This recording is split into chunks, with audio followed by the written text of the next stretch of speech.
Anong ganap sa mundo ng showbiz? Nagbigay pugay ang megastar na si Sharon Cuneta sa pelikulang Pilipino sa ginanap na konsyerto sa palasyo kung saan dumalo rin si Pangulong Ferdinand Bongbong Marcos Jr. at iba pang kilalang personalidad. Sa kanyang Instagram post, ibinahagi ni Sharon ang mga alaala niya kasama ang pamilya Marcos at ang kanyang espesyal na koneksyon sa kasalukuyang Pangulo.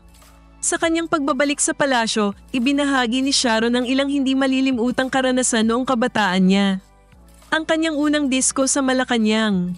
Sa edad na 14, naranasan niyang sumayaw sa Malacanang. Ang kanyang memorable encounters naman ay nakita niya si Pope Paul VI at madalas makasabay kumain ng dating Pangulong Ferdinand Marcos Sr. at ang First Lady na si Imelda Marcos. Madam Imelda was a principal sponsor at GC's and my wedding, and it was President Marcos Sr. who stayed at our party for hours.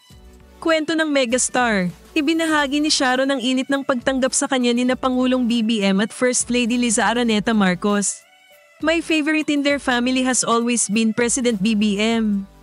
When we arrived tonight, I got the warmest hug from the FL, like no time had passed. And then of course, the warmest, biggest hug from the President, Aniya. Dagdag pa ni Sharon, nagkaroon pa sila ng kwentuhan na tila walang nagbago sa kanilang samahan. Ang konsyerto sa palasyo ay bahagi ng pagkilala sa kontribusyon ng industriya ng pelikula sa kultura ng Pilipinas. Ang presensya ng mga batikang artista tulad ni Sharon ay nagbigay ng karangalan sa okasyon. Sa kabila ng politika, ipinakita ni Sharon ang kanyang pagiging bukas sa pagkakaibigan at pagtanaw ng utang na loob. Ikaw, ano ang tingin mo sa ginawang pagbabalik tanaw ni Sharon sa kanyang koneksyon sa pamilya Marcos?